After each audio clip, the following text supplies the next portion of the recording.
जी इस वक्त हमारे साथ Pakistan society of north Texas जो कि पूरे टेक्सास में एक ही सोसाइटी है और जो पाकिस्तानी कम्युनिटी के इस तरह के इवेंट्स को ऑर्गेनाइज कर रही है, इकबाल डे, और जहाँ पे जो आबिद मलिक साहब हैं जो वेल नोन फिगर हैं, जैसा कि हर महफिल में जो है ना बहुत ज़्यादा अपना टाइम निकाल के आते हैं, तो हम उनसे बात करते हैं कि इस तरह के इवेंट्स जो इकबाल डे के ऊपर यूथ के लिए कितने इंपॉर्टेंट हैं, जो और क्योंकि यूथ हादसा इस तरह हमारे कौमी शायरों को भूलती जा रही है, तो हम उनसे बात करते हैं कि वो जो है ना इस तरह के इवेंट्स फर्दर भी और यूथ के लिए कितने इंपॉर्टेंट। अस्सलाम वालेकुम, thank you for taking my view.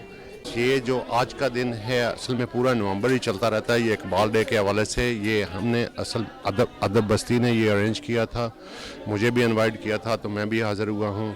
ये गज़ाला हबीब हैं, मुबशर वडाइश साहब हैं और मुझे बुलाया गया था। PSNT भी इन्वॉल्वमेंट उनकी भी हमेशा ही रहती है।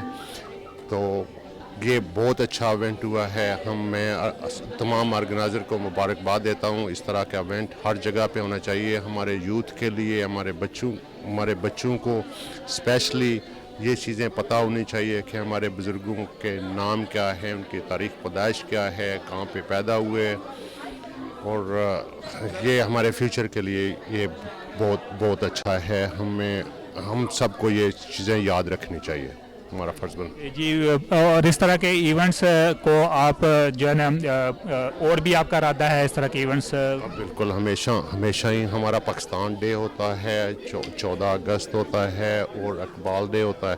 बस हर जो भी कौमी जो डे होता है हम बड़ी उसको अच्छी शान शौकत से मनाते हैं।